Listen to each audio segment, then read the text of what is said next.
23rd. Let's get this in here. Excuse me. Rough fucking night last night. Beat the Cavs line, the first bet of the NBA season, by 6 fucking points. Count them. 1, 2, 3, 4, 5, 6 fucking points. We took +4. Game closed. Cavs 2.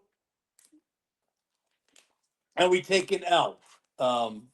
That is why I tell you guys all the time. There's nobody that can guarantee you winners. I will guarantee you we will be on the right side. For you Shems out there, oh, you lost. Your big game lost. They've already been blocked. And that's the square mentality. I told you guys, don't DM me, man. Don't DM me to tell me I'm the best. Don't DM me to tell me your pick sucked. Every sharp guy in the world was either on the Cavs or nothing. That was the right side. Whether they lost or not, the line moved 6. Clippers blow. Do they, Burger? No fucking joke. Burger, if you're here to break fucking balls, get the fuck out. Call B, get your $29.99 back, and get the fuck out. Not in the mood for it. Yes, they suck. They didn't show up to play. The guys, this is the NBA. The teams don't show up for 82 games. Not showing up for game 1 was not expected. The Jazz shooting 80% in the first quarter, 16 for 20. But you can't make this shit up. Gonna tell all you guys one more time. Actually, probably not one more time. I'll probably tell you another million motherfucking times. I don't dribble the ball. I don't shoot the ball. I don't rebound. I don't coach. Okay, I don't play defense. We bet the right numbers, and then we go. The Clippers was the one game that we didn't get closing line value in. As I said, we beat the Cavs line by 6 points, and Cat did play, although he's got a hammy problem. And that's why we'll be betting against the Knicks tomorrow night. But we'll get to that shortly. Hawks, we took Raptors +6. That game closed 5.5, so not huge closing line value. But that was a blowout. And if you were here, I told you. They had the Hawks better than I think they are. And they didn't have Toronto good enough. I told you they had a good starting 5, and especially early in the season, that starting 5 will get the job done. Not only that, but their bench actually did work also. So Toronto gets the money easy. As for the Clippers, as I said, that game was over in the first quarter. Clippers came into the building, were blown out of the building. The Utah Jazz never led wire to wire in one game last year. They did it last night. Worst team in NBA, and actually maybe a little better than the Nets, who looked just absolutely pathetic. Yes, Toronto is very undervalued, as I told you guys. But anyway, that's our one. That was the one game we didn't get closing line value. Getting closing line value is getting every half point counts. In 2 games, we fell right on the number yesterday. So sack +4, that game lands 4. That game closed 3.5 in some spaces. You've got to get every half point counts in the NBA. It's not like NFL where I talked about 3 and 7 being key numbers, but any number could fall. 3 and 7 can fall, but 3 and 7 could fall like any other number. So we took +4 there. Got bets a key. Timberwolves, we laid 4. Told you, the games they've been playing with Anthony Edwards, and this goes back to last year. So yeah, he's questionable. He dropped 41 for the night. So I have the knack, through years of experience, to read into what I call coach speak about who's going to play, who's not going to play. So we laid 4. That game closed 4.5, and 5 in some spots. And again, if you lay the right number, you get the push. So, couple of pushes, a 6-point beat on the number, a 20-point win with the Hawks, and unfortunately, the Clippers just didn't even show up. Not how we wanted to start it, but again, all I can tell you guys, this is what we will do to the numbers all year long. You'll be on the right side, regardless of what wins and what loses. The Cavs were the right side. Games don't move 6 points unless every sharp guy in the world's there. A lot of overs with the rule change, touching hand. You're not even looking at totals. So right now, guys, I won't be looking at totals in any of the sports because I'm still working with Major League Baseball with the World Series. We're doing NBA, just starting the season off, NFL, and college football, which we're going to go over the SEC. I'll be giving you guys a bet that we'll be looking at. So I'm not even messing with it. It's just too much to also do totals. Look, I tell you this all the time. The frauds out there, they know everything. They know all the sport. They know UFC. They got golf. They got tennis. They know everything. I'm sorry, you're a jack of all trades. If you're covering everything like that, you're a jack of all trades. Not possible. You need a 20-man team to do that.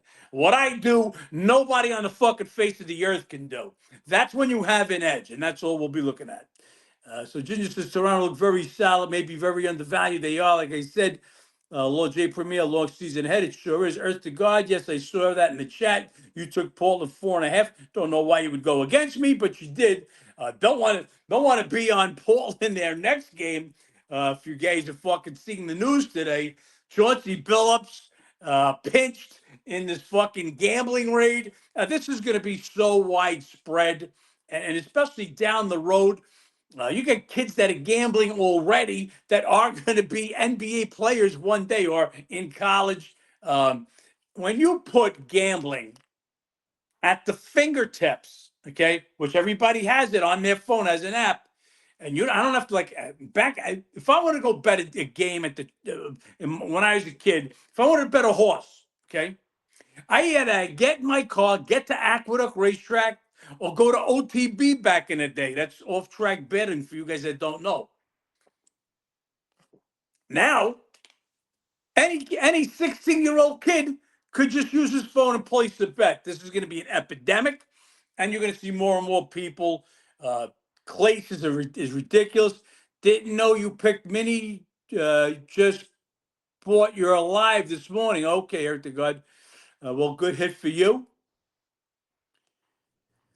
Nick Easy, how are you?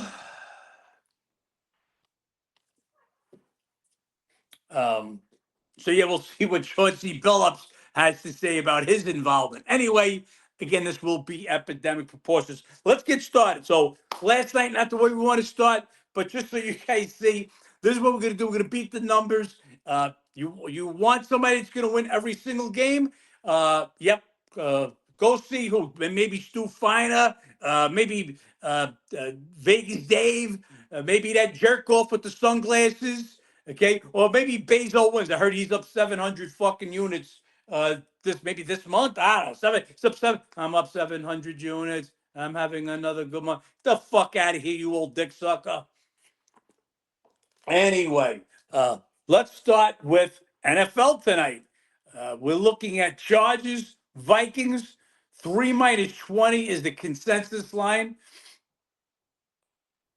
Let me pull this up. So the Carson Wentz has been named the quarterback again. Remember, McCarthy played the first 2 weeks. He had one good quarter. He got hurt. Wentz took over. Wentz, no TD passes, 2 INTs, including a 42-yard pick six in the last game, a home game against the Eagles. Hurts went crazy. I think Hurts had maybe two incompletions. Either way, Hurts had a perfect passer rating against the Vikings, who usually have a good passing defense. Not so much last week. So anyway, with Wentz, They are 2-2 with him as a starter. Both those wins came at home in Minnesota against the Bengals before Joe Flacco, and against the Browns on the road. Browns haven't won a game on the road in forever. So not two great wins for Wentz. And now he goes to Chargers. Chargers, they got off to a great start. They beat KC week one in Brazil. They win their second game. They look like they're off and running, but now they've dropped three of their last four. And that's due to injuries. The injury bug just beat the shit out of them. They lose the top two running backs, and then now they lose a kid that's been filtering in, Haskins. Their offensive line destroyed. Slater they lose before the year even starts, and now Pipkins and Alt have been out for the last few weeks. Now it looks like Alt is going to try to get back to play tonight. Pipkins may also. Will be looking for that. Also, the left tackle, the backup left tackle for the Chargers, he was questionable. Looks like he'll be back. Herbert leads the NFL with 1,913 passing yards. He threw for 420 in the last game, but was picked twice. And the Chargers gained 54 yards rushing. Okay, that's not who the Chargers are. Remember last year, since Harbaugh was there, they want to run the ball and they want to play D. Their D gave up 401 yards and a 38-24 loss to the Colts. Colts are for real, by the way. Daniel Jones, how fucking Daniel Jones leaves the Giants for nothing, and has got. Does he? I believe he might have the top passer QBR rating, because QBR rating and passer rating are different. QBR rating, you're throwing in a whole bunch of other things. But anyway, as I said, the Chargers 1-3, their last four, with the only win coming at Miami, and they didn't even cover that game. They needed a last-second field goal to come back and win that game. So 0-4 against the spread, just 2-4 their last six home games. I can't get the number this high. Also, I'm waiting to see all about the injuries here.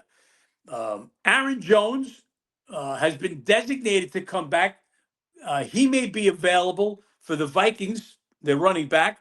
And then you've got the offensive lineman for the Chargers. Regardless to me, if there's no offensive lineman, this would have to be a Vikings or nobody. As of right now, I don't have a bet on this game. And again, so many games as you guys will see in the NBA, all about the injuries. When they threw out, I don't know how many guys caught it yesterday, when they threw out Cat as doubtful. Cavs went as high as 3.5 during the day, and then they brought him back questionable, and then they brought him back playing. Vikes are nobody, but traveling to the West Coast on a short week, a rough spot. So just get geography, okay? So it's not like Minnesota, almost middle of the country type of deal. You're not East Coast. Definitely travel, but not as far. So DeAndre ruled out an hour before the game, Cavs too. Yes, he was. And I put that in our price because I update the previews as we get information. So when Cat was ruled in and DeAndre was ruled out, we updated that information. Still doesn't matter. The game closed too. If the Sharps thought with that scenario, they would have came back and bet the Knicks. Let's see what we got here. Earth to God, if Jones comes back, I'm staying away. Earth to God, I like Masons. Okay, in that matchup. Well, I'm not doing props. Phillips and Rozier Prince, yes, they were Brock Power. So that's this fucking messages. I gotta get B to work on this. That's your NFL. NBA, 2 games, and I got one bet. And that one bet's gonna be the Pacers. This is playoff revenge. Just give me 1 second, guys.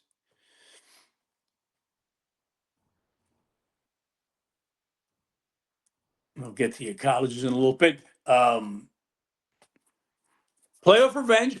It's a huge revenge in general is big, and you'll see I'll use that quite a bit during the course of the year.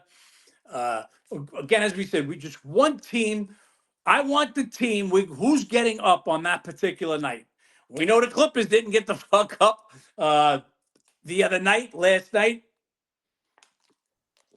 Pacers, this will be their first game. This again, we talk about it. You get your schedule. Pacers losing 7 games to the Thunder last year. Yes, no Halliburton. Yes, Miles Turner left due to free agency. But those other guys there, they circle that game. Uh, Oklahoma City's got to come into Indy off a tough double overtime win over Houston. Not only double overtime, but they leave that game banged up. So Jay Williams missed the game. Isaiah Joe missed that game at Houston. Both of those guys will remain out. Caruso, who's solid D, but how the fuck is he supposed to guard Sengun? I don't know if you guys watched that game, but as solid as Caruso is on D, he's not stopping a guy a half a foot fucking taller than him. Well, he picked up a concussion during that, and he's been ruled out today. Also questionable, Lou Dort and Wallace. No, TJ McConnell is out. TJ McConnell has been ruled out. Nembhard will be your starting point guard for them today. So you get a banged up Oklahoma City team coming in off that double OT, and you've got an Indiana Pacer team just chomping at the bit, waiting for their shot at a little playoff revenge. Not only that, you're a home dog and a 7.5-point home dog, plenty of room for that back door. OKC was horrendous from the 3-point line. And that's why that was such a tough game for them. Now, I do expect them to shoot better from 3, but with all these injuries, there was only one way to make this bet, and that's Pacers plus 7.5. That's our first bet. That, as of right now, is our only bet for tonight. The other game is Nuggets Denver, and talked about this a little bit yesterday. You're a Massa Edge member. You saw I've got Golden State 2 points better at home than the Nuggets are on the road. And yesterday they had Denver a favored 1.5, and it has now gone right to 2 points. Denver, right where my line says. But again, Denver lost 118-104 at Golden State. April 4th last year was the last time that they had met. Jamal Murray, did not play in that game. The Nuggets, won the prior 9 meetings. So they lost their last trip to Golden State. Yes, that's when Butler was on the team. But they won their 9 prior times, including 4 straight at Golden State. Tough to want to buck that. This being their first game, Denver. Look, Denver, this is going to be Denver's best team since the 22-23 championship team. They lose to the Thunder, the eventual champs last year, in 7 games last year, and this is a better team. They swap out Porter Jr. for Cam Johnson, and then they add Brown, who was with the team during the championship season. They get him back. Tim Hardaway Jr., another shooter, and Valanciunas, a badly needed backup for when Joker's off the court. When Joker's off the court, you'll see the plus minus, and that's a big stat. Guys know from baseball, I'm a big K-walk ratio guy.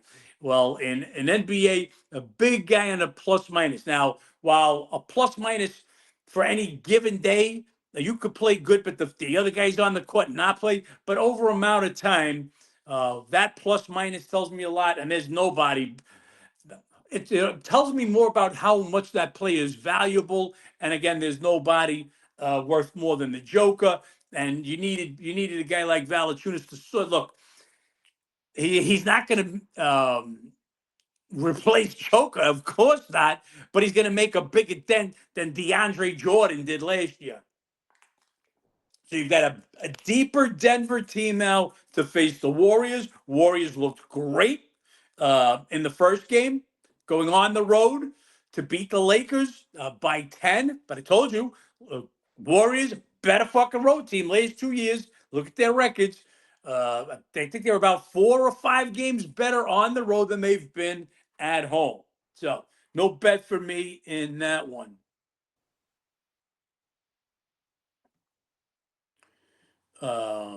Quick heads up, just because I talked about it, and I'm usually not going to do this, but I'll do this tonight. We're going to come right back against the Knicks tomorrow. Yes, Celtics went down at home to Philly. How about fucking Joel Embiid? 1 for 9 in 20 minutes.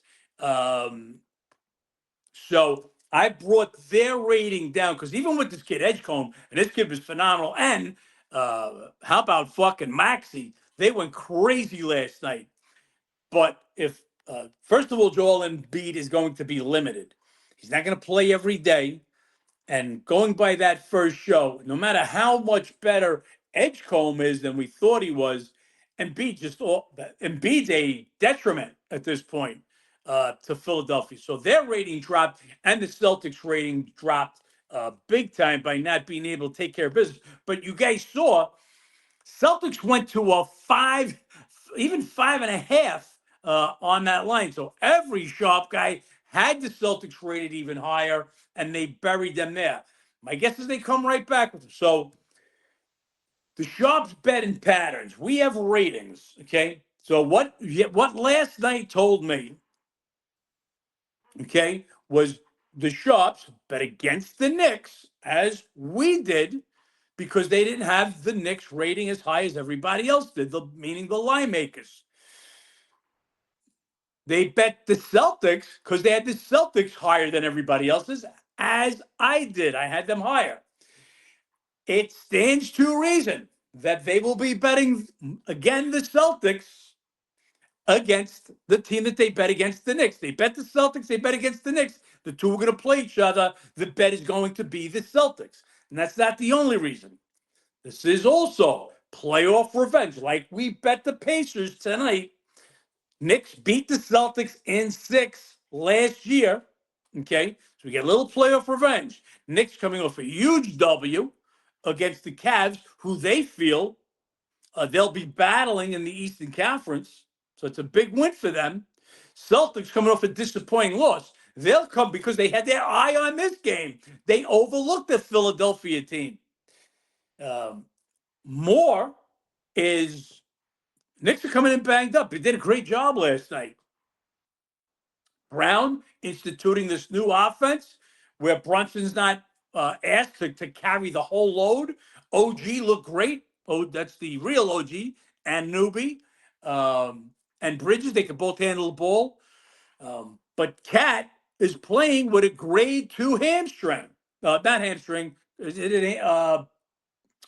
Grade 2 strain. I believe it's his thigh, his quad.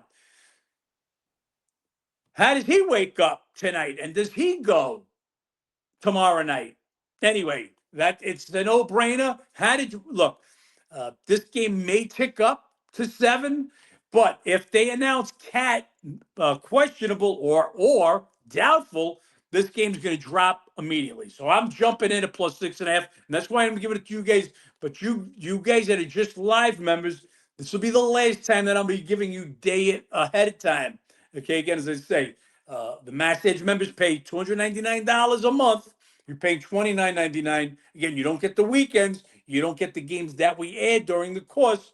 And I just don't think it's fair to give you the game ahead of time. But that bet for tomorrow will be the Celtics. So again, if you want to jump ahead of all the numbers, guys, you'll want to be a Mass Edge member because just look at the 2 games yesterday that fell on the number. The Timberwolves in Sacramento. If you don't get the right number and push those 2 games, you lose the 2 games. It makes up for the membership right there, unless you're betting $20 a game. And I'm not here to sell you. I'm here to school you. Okay, let other guys sell you what they're limited offer, 5 spots, all that shit. It's not what I'm about. So there's your NBA. You got a bunch of other NBAs.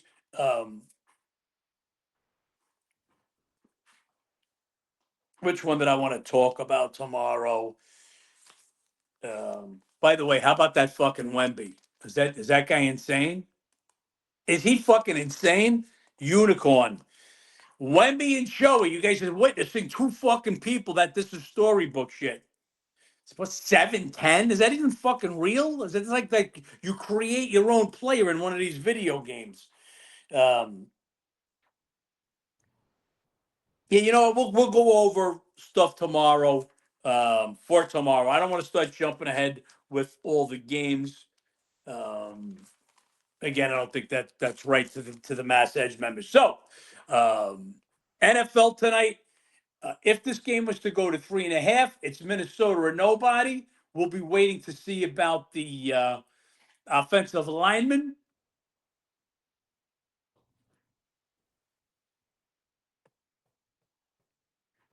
We went through our some college football yesterday. We're going to do the rest right now. Talked about this Indiana UCLA a little bit yesterday. Can we touch baseball? Nope, not doing bad. I still don't have a announced pitcher for Toronto yet. Here's what to go over. Snell is fucking absolutely unhittable. Unhittable right now. I can't bet against them. Dodgers have won 14 of their last 15 games. Snell is unhittable. I don't know that there's a number I could take. I gotta be honest with you. This game would have to go to like 75 for me to get interested in Toronto. I'm not laying the Dodgers. I ain't betting against Snell and the Dodgers right now. I'll give you this. I'll throw you the stats, but I don't have a picture for Toronto. Anyway, we talked about Indiana. 7 days off, only disadvantage. Absolutely. That then it could only be a disadvantage. It can't help them. As I had said the other day, Dodgers were red hot, on fire.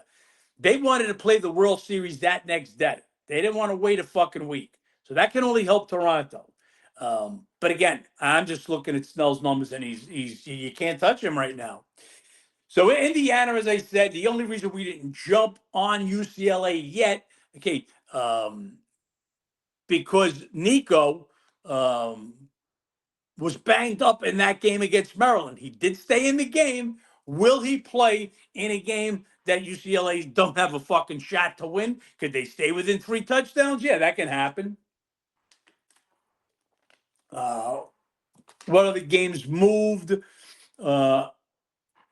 Virginia still sitting at the same as we talked about.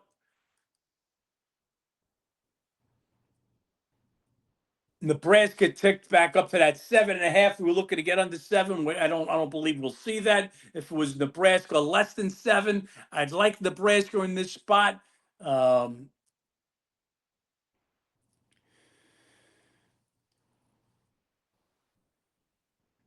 Oregon, we talked about that yesterday, guys. I told you my numbers.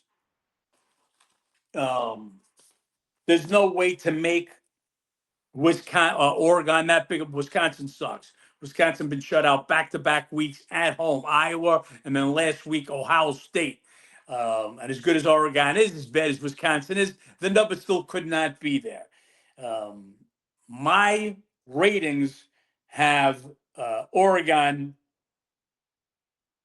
20, was it 20, 27.9 points better at home than Whiskey is on the road. So give Oregon an extra point for the East Coast to West Coast travel.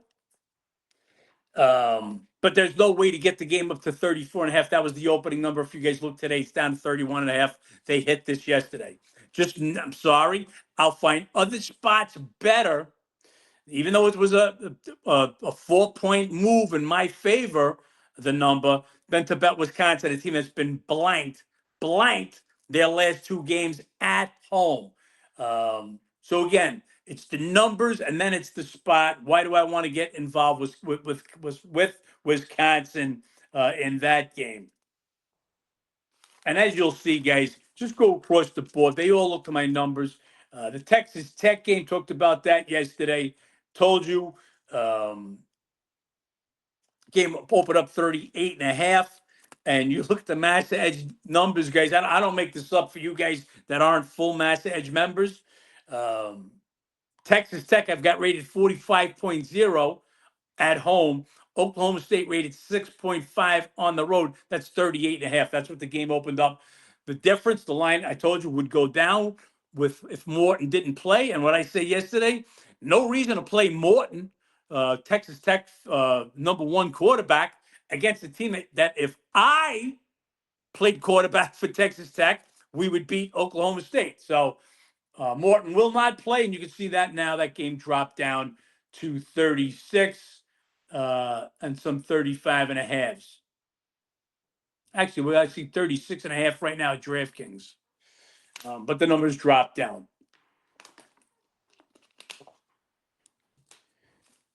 Just see if there was any other games that we wanted to go through. We talked about that SMU game. Spot belongs to Wake Forest. They had a bye. Clemson, SMU coming off the big win, the big ACC championship revenge game at Clemson. But this, I cannot make the line this low. So this line has gone nothing but down. It is now down to 3. We'll see where this game goes. It would be SMU or nobody.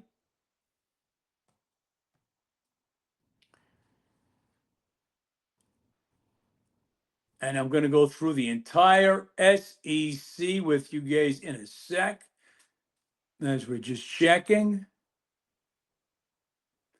SEC for this weekend, man. And I'm going to give you a bet. I haven't made it. John, who do you think this, John, do you think this is a sandwich? But absolutely. Coming off a huge win against Clemson, as I just said. Look, we bet against Clemson. We bet against SMU. A couple weeks back, we took Stanford at SMU. And if it wasn't for a 96-yard pick six, I'm 6-1 in my 7 college bets from starting from 2 weeks ago. That was the only game we lost. A 96-yard pick six allowed SMU to cover Stanford. Then Stanford goes home and beats fucking Florida State. So again, right side, wrong result. Big. Then we come back and bet SMU for that big revenge spot. But again, they. Is it a letdown? Of course, it's a letdown. It's a bad spot. That's why Wake Forest, especially Wake, has the bye. They're coming off the bye. You can't get a better spot than your team gets the bye and the other team coming off a big win.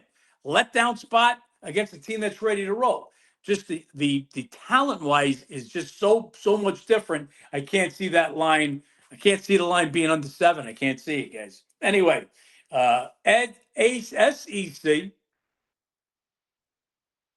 First game on the SEC schedule is Mississippi, Ole Miss at Oklahoma.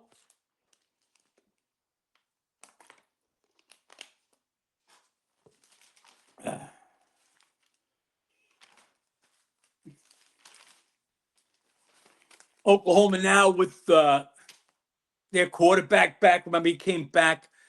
Kid came back from a broken hand 17 days after a broken hand to play in the Red River rivalry against Texas. He came back too soon. He came back.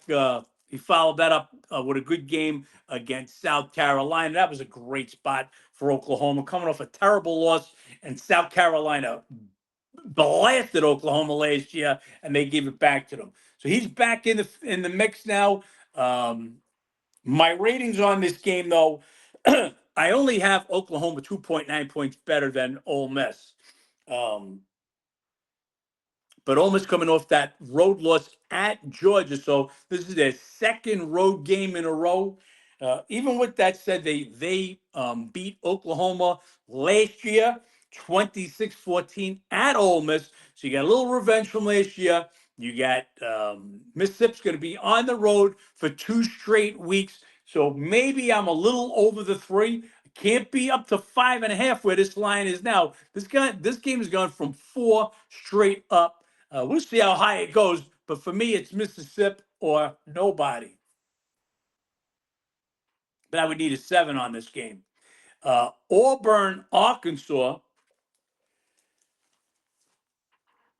This is offense defense here. Arkansas could score, and Auburn can't, but Auburn plays some fucking defense. Auburn lose to Missouri last week. They've lost their last 4. They lost their last 4. Arkansas has lost their last 5. These are 2 fucking hungry teams coming for a dub. Now, Auburn has won 7 of the last 9 meetings.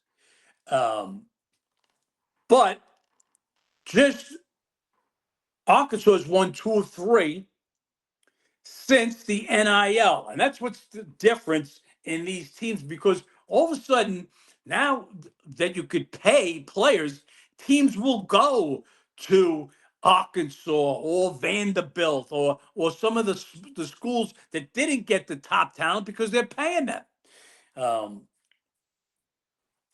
But Arkansas wins 24-14 at Auburn last year. These teams meet every year. The prior year, Auburn won 48-10 at Arkansas. My numbers make Auburn the favorite. Both teams played at home last week, so a little bit of an edge to Arkansas for that. No travel. But I am Auburn or nobody in this game. This game opened 1. It's still 1. Has not moved all week. Auburn or nobody.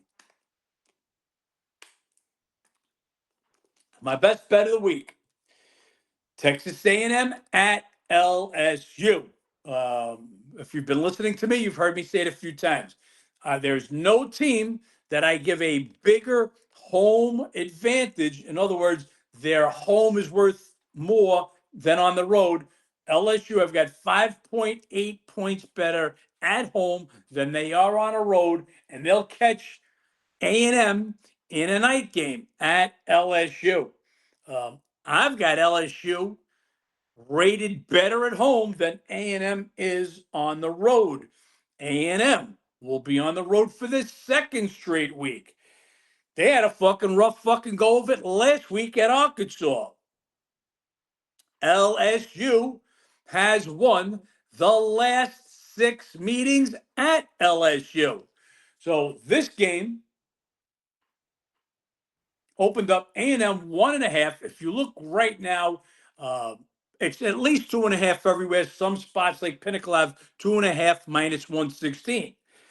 When a game is going like this, okay, I will wait and I will sacrifice if they come back on the game and I have to take 2.5 or 2 quickly for the chance at getting 3. 3 being so much more valuable than the 2.5. If it hits 3, don't need me to say it. Go get yourself LSU plus 3. We're going to be on LSU regardless.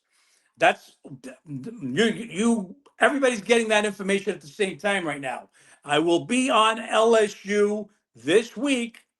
It's just a matter, is it going to be a bigger bet at plus 3 or a little bit of a lesser bet at plus 2 or plus 2.5? LSU. That's my circle bet there, gentlemen. LSU. Next game is Mizzou and Vandy. As I just mentioned, Mizzou, they win in overtime at Auburn. So they're on the road for a 2nd straight week. Vandy coming off a big home win for their program over LSU, but again, advantage Vandy in that one. Home for 2 straight weeks. Mizzou on the road for 2 straight weeks. I make Mizzou just about a 0.5 point better on the road than Vandy, but flip the favorite due to the no travel for Vandy and Mizzou on the road for 2 weeks in a row.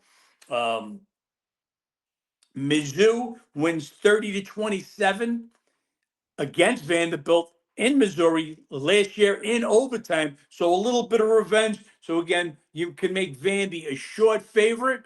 I don't even make them as high as they are now, 2.5 minus 15. So we'll wait to see. If that game goes to 3, I would assume the sharps will be all over Mizzou. Mizzou's a fucking solid team. Missouri, 9-1 straight up their last 10 games, 7-2-1. That one fucking L, that came to Bama. Mizzou's a fucking solid team. Speaking about Bama, you got Bama, South Carolina. We talked a little bit about it yesterday. Again, my ratings have Bama 11.3 points better on the road than South Carolina is at home. South Cal will be home for a second consecutive week. That they took the they've lost 4 of their last 5 games. Bama home win over Tennessee last week. So again, 11.3 rating. Give South Cal that little bit of 0.3 for being home 2 weeks in a row. My number here is 11. The opener on this game was 13. And if you look now, it's 11 and a half for 12 coming to my number. Too tough. It's right by the number. There'll be no pick in that game. Texas goes to Miss State. Texas, another team, they're just not getting it done on the road. They needed overtime to get past Kentucky last week. Now they're on the road again at Mississippi State. And the books have made this a little smaller than I think the line should be. They opened it up at 7, and it's pretty much where it is right now. Texas not playing well on the road, not covering. Miss State is a covering machine. They've lost 3 straight. 7-1 though against the spread. The fucking Hot-Ons. The only game they didn't cover was that game against A&M when they were only down 3-0 just before halftime.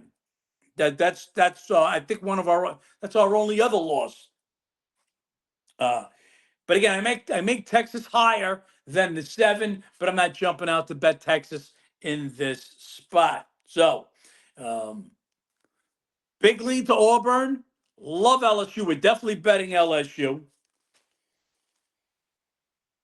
And if now there's any other questions, hold on a second, man. See a lot of college totals moving right now. And again, not interested in any totals with so many things going on.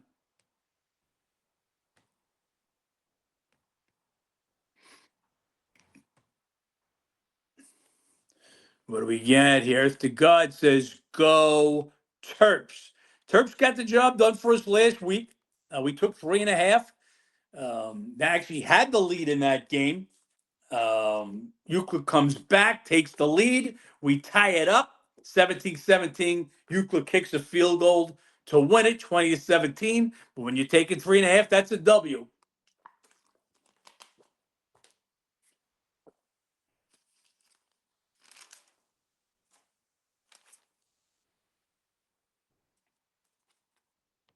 What else we got here? Yes, guys, if you missed any part of the other conferences, we've gone over ACC, Big 10, Big 12 in prior lives, so you can check them out. If there's a question, I'll be happy to give it to you. You only bet ACC? No, okay, so I understand. Any other questions, guys? All right, so real quick, I'll hit you with the Dodger stats, Snell stats. Again, I did not get Afango. I did not get an announced pitcher for Toronto, but I'm going to read you guys what I've got written so far, okay? Even my Massa Edge members have not gotten the write-up because there's not a picture put up, but I will post this later today regardless. Dodgers won 2 of 3 meetings in each of past 2 seasons. Dodgers took both games from Reds in wild card round, 3 of 4 from Phillies in NLDS, swept the Brewers in 4 games, and won final 5 regular season games. That's 14-1 last 15 games. Dodgers went just 41-40, scoring 4.6 runs per game on the road during the regular season. Snell, 5-4, 2.35 ERA during regular season, allowed 1 hit with 10 Ks, no walks, in 8 shutout innings in a win at Milwaukee, 10-13. Dodgers have won his last 6 starts. He is 5-0, 0.68 ERA in that span, and threw 5 shutout innings in a home win versus the BJs August 9th. Springer hit a 3-run homer in the 7th to give the Blue Jays a 4-3 lead, and they beat the Mariners in Game 7. BJs are 7-4, scoring 6.5 runs per game while batting .296 in the postseason. Toronto was an AL best 54-27, scoring 5.3 runs per game at home during the regular season. The key here is this is a pitching mismatch no matter who Snell is up against. The game would have to go higher. Interested to see how Bichette fits into that lineup. Well, Bichette was your second leading batter in the major leagues during the regular season. He's going to only enhance it, that's for sure.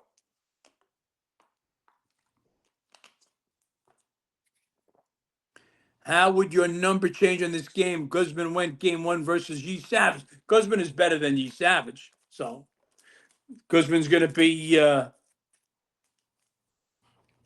little less of a dog. Again, right now, it just doesn't matter. Do you what? We talk about the falling knife and the stay out of the locomotive theory. Okay. Dodgers 14-1.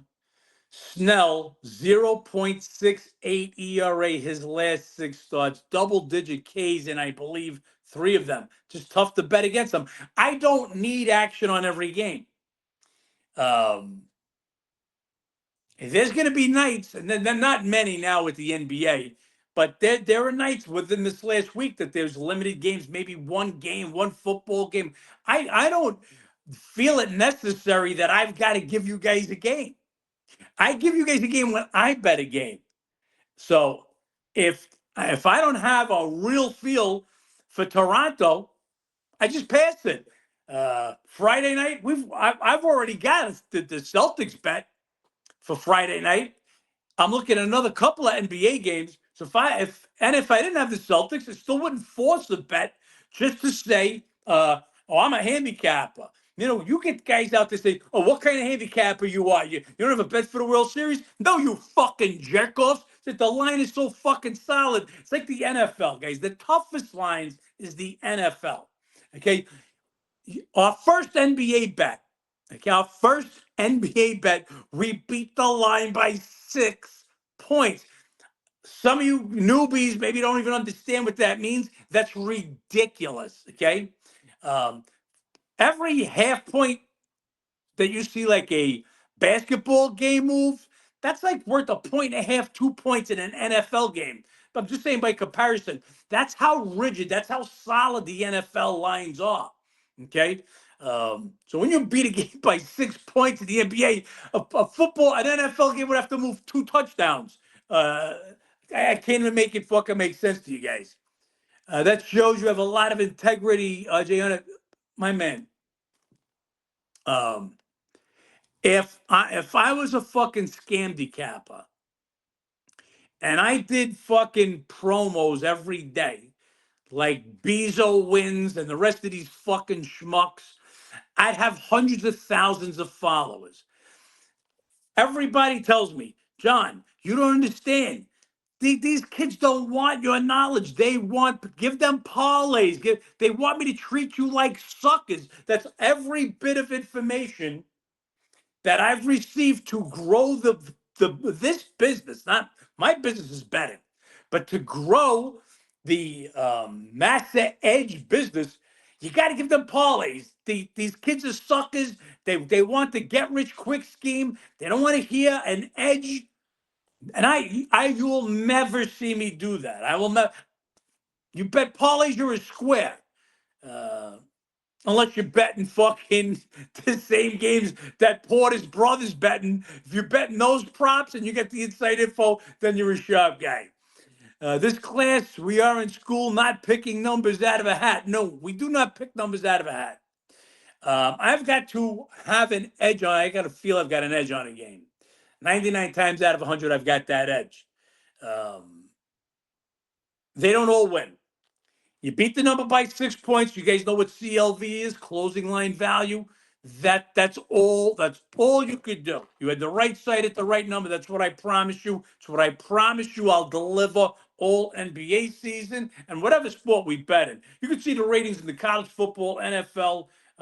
Again, that's why I charge $299 a month, basically for my ratings, because I've got many scamdecappers that are members that take my ratings and work off of them.